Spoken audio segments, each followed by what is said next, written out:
Hey, it's Trev. If you've been here before, welcome back. If you've never been here, welcome to the channel. You haven't missed a whole hell of a lot. This is my third actually ever video with this particular channel. I do have a couple other channels with a couple other subjects. One is a relationship channel, which I haven't done a lot with recently. My big channel is a stocks and crypto channel, where I've been doing that for a few different years. And I remember when I first started it, I would actually count each video at the beginning, kind of like I'm doing here. Oh, this is my third video. This is my fourth video. Well, 400 some odd videos later, I don't really count there anymore, and so that's not going to last really long here either. As we make more and more videos now. The whole purpose of this channel is I wanted a channel where I could talk about things that interest me as far as like the mysteries of life and reality and the universe or whatever. So we'll cover a bunch of different topics. And I can tell you that I come at this stuff from a very inquisitive place, not educated really formally in any of this stuff. But I have a lot of questions, and I'm also pretty opinionated. And so I encourage you to jump up in the comment section after you've watched the video with any perspectives that you have, either on what I said, whether you agree, disagree, or if you can educate us all in some way. Welcome to it, okay? My goal here is to possibly create a bit of a community of like-minded, inquisitive people like me, people with perspectives who want to kind of share. And I said in my previous videos, we looked at some videos from the Closer to Truth series, and we'll probably do that all the way through, but it's not always going to be those videos because there are really so many different videos on YouTube from where I get my inspiration, and then I watch these things and I have questions. But together, maybe we can all kind of, try to get closer to what the truth is in some of these subjects. All right, today I'm going to be kind of talking a little bit about free will and the problem of free will. It is a huge, huge topic.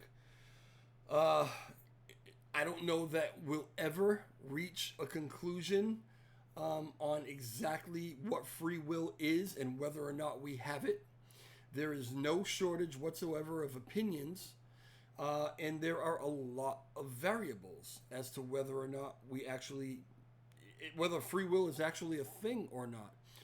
There are also a lot of implications with human beings as to whether we actually have it or don't have it. If we have it, it means a lot. If we don't have it, it also means some pretty serious stuff.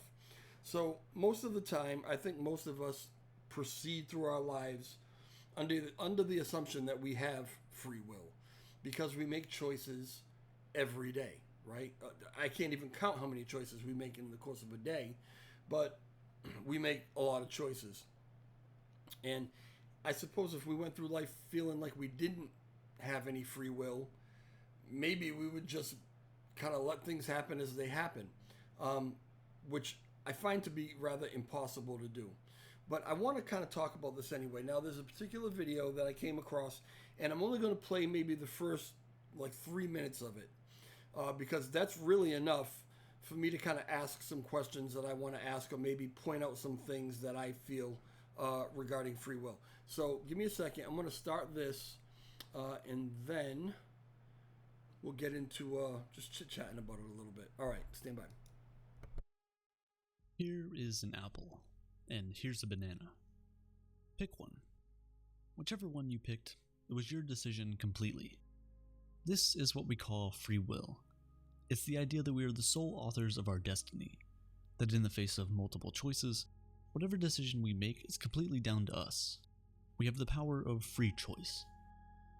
But what if I told you that free will is a myth? That we are all just a group of atoms who will react to a particular stimulus in a way that can be predetermined. If you picked a banana at the beginning of the video and we go back in time, if free will truly exists, you should be able to change your mind and pick the apple instead. But what if I told you that if we go back in time under the exact same circumstances, you'll pick the banana again? What if I told you that I can actually tell which of these two options you're going to pick 300 milliseconds before you actually pick it? with 100% accuracy. In the 1980s, Benjamin Libet, a physiologist, used an EEG, an electroencephalogram, to show that you can read and tell that somebody is about to move, 300 milliseconds before they decide in their conscious mind to actually move.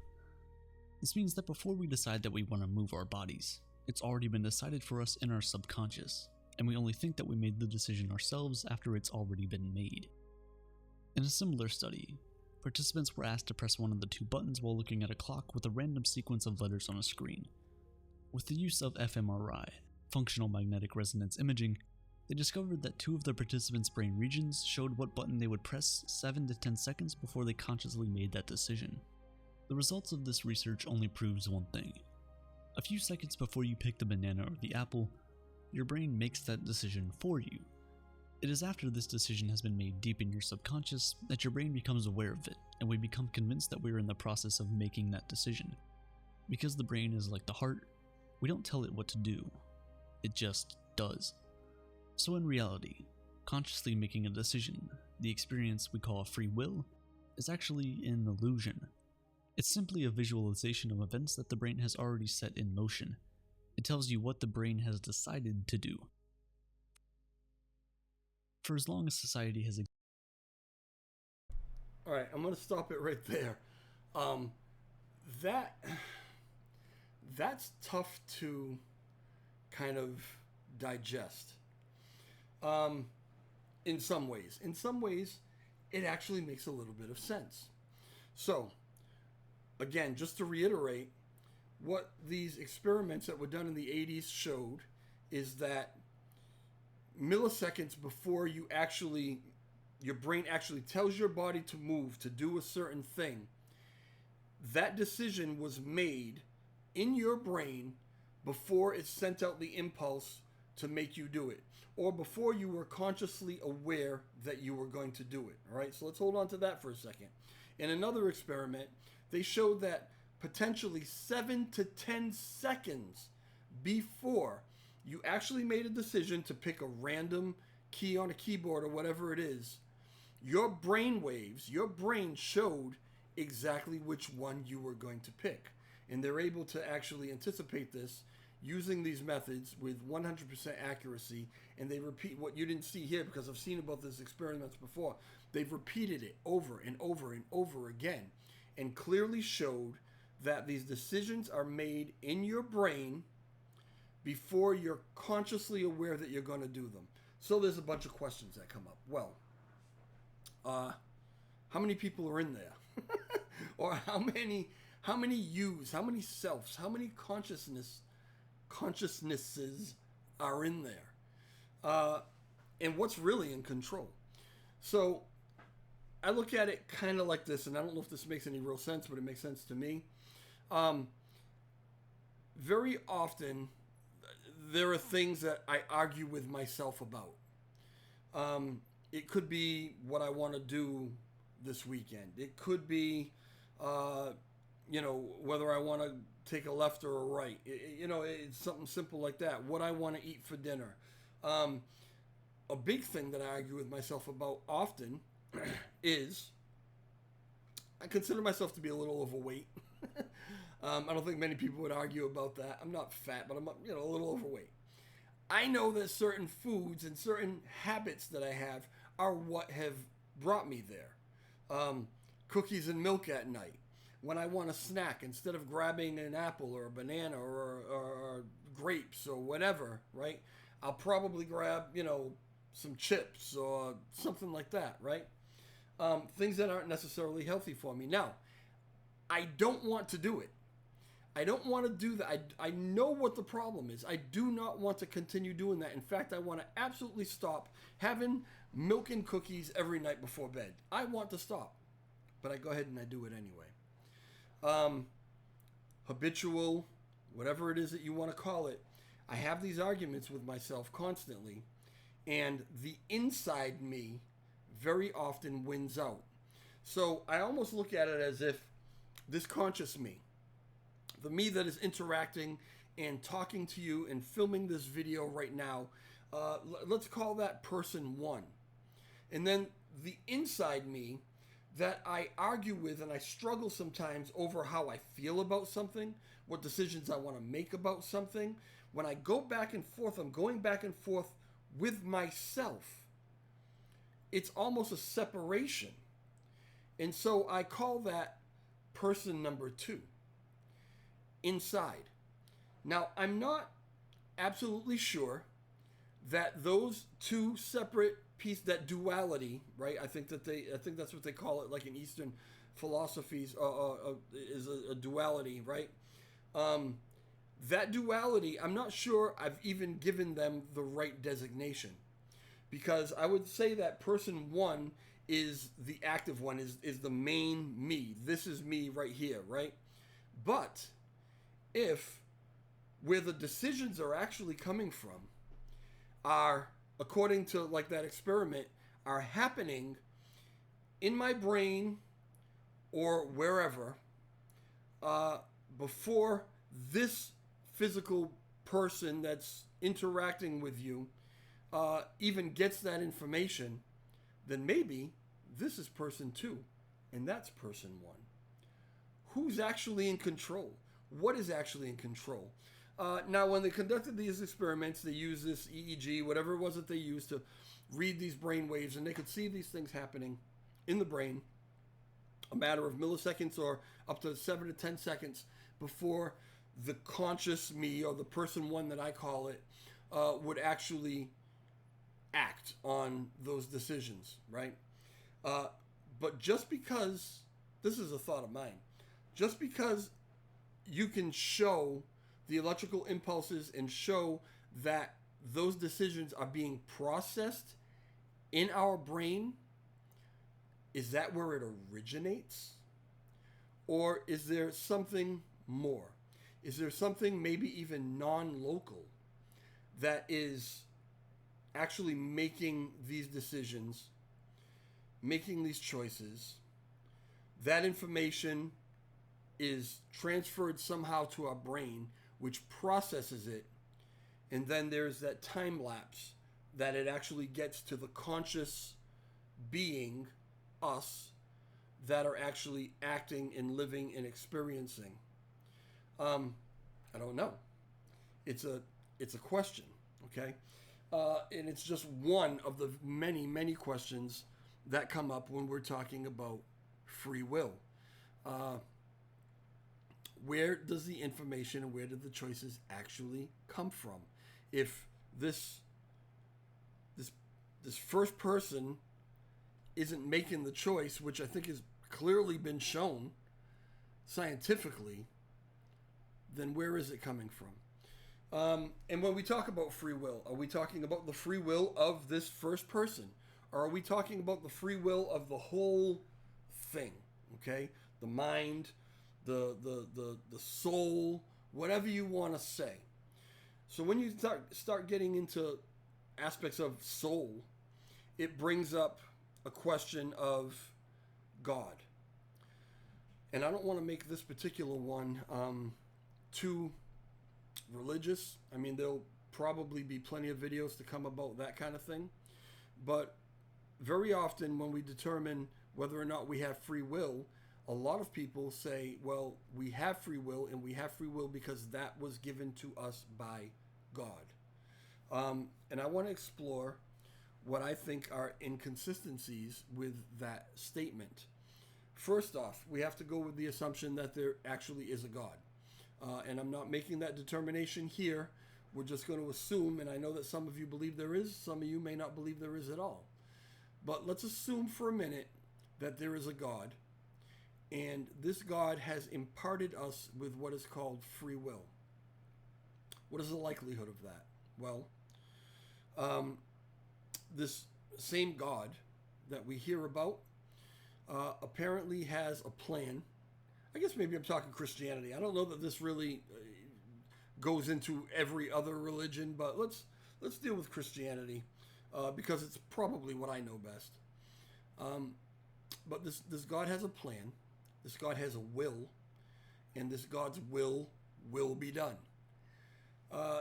In fact, the whole plan has been spelled out and written out for us from the very beginning, way in the past, exactly how allegedly everything started, all the way up to the very end, at least the end of this existence, which is sometime in the future. But it's all been written. That kind of makes it a play, doesn't it? Doesn't that make it a story? And we, as characters in that play, don't we have to play our part in that play? If the end has already been written, can we possibly alter any step of the way what that play says is going to happen and maybe even alter the ending of it? Apparently not. And so if the answer to that is no, that we can't alter it, we can't change what God has already ordained, how do we have free will? Now you might say, well, the whole story beginning to end, if you look at that as a macro and on the micro, just in our daily lives, there are certain decisions that we can make that God allows us to make on our own, right? We have free will to do that and to be who we want to be. And not only that, but making those decisions, giving us the free will to either sin or not sin, for instance, to live our life according to what we want or to live our life according to what God wants for us.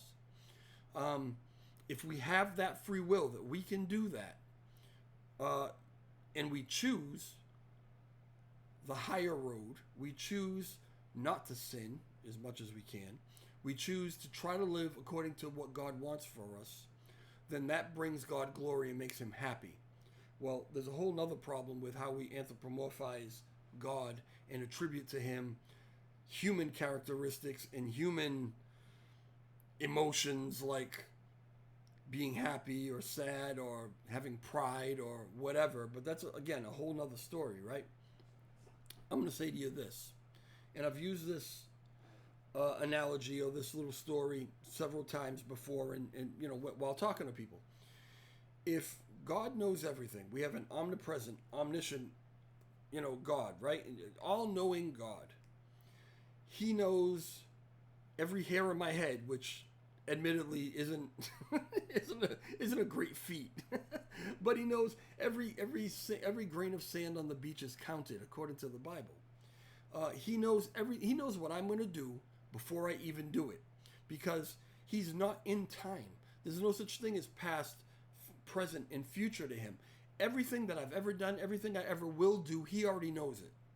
So, if he already knows that tomorrow morning I will wake up at 8 o'clock in the morning, I'll have my breakfast, I'll have, you know, some Frosted Flakes, I'll get cleaned up, get dressed, get in my car, pull out of my driveway, and I'll take a right out of my driveway, go about my day.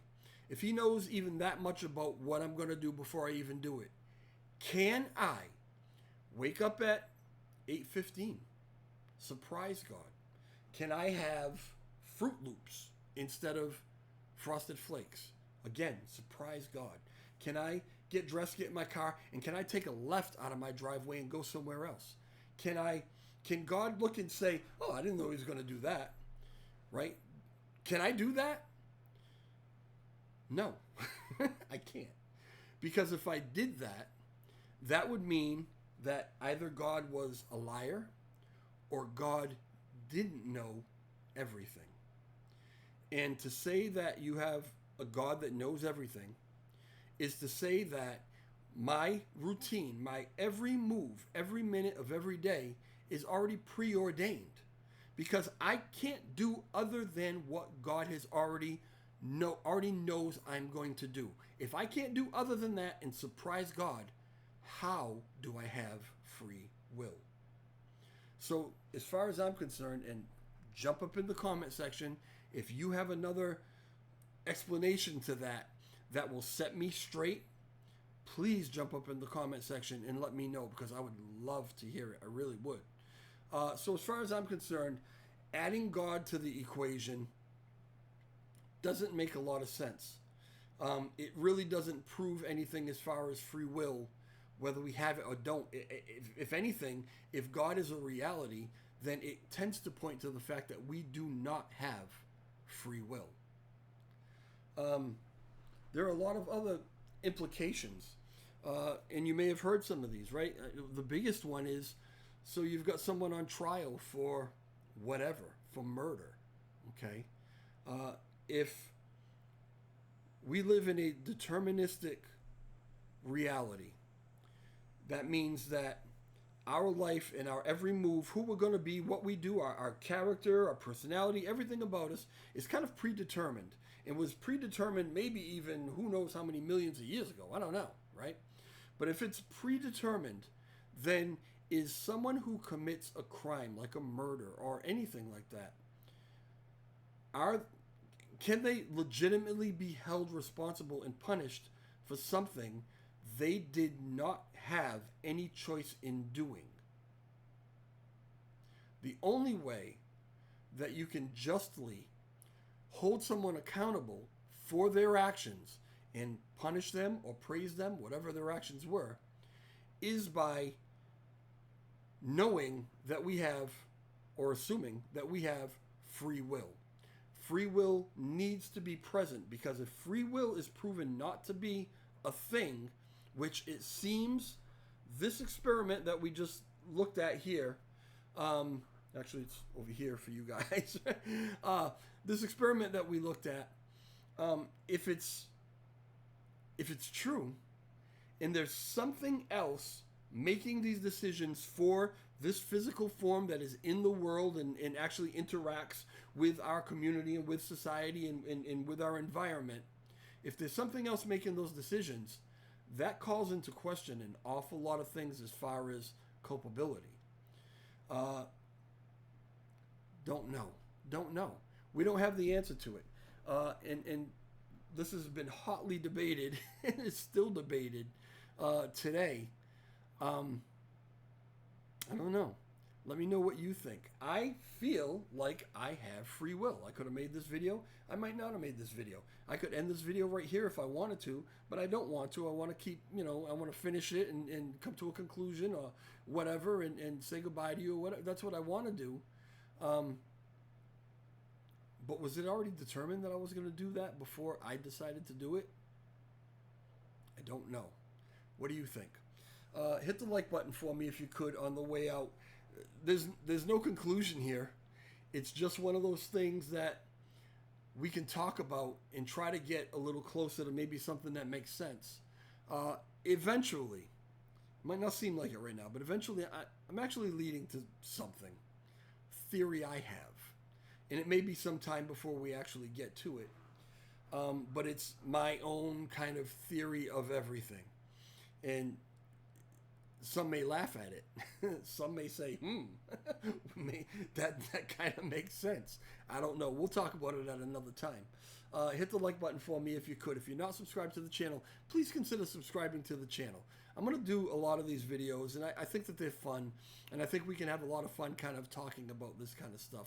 So if you have any comments, critiques, perspectives, please, again, leave them in the comment section, and I will try to get to and answer every single one of them. Let's have a conversation. All right, y'all. I will talk to you soon. Ciao.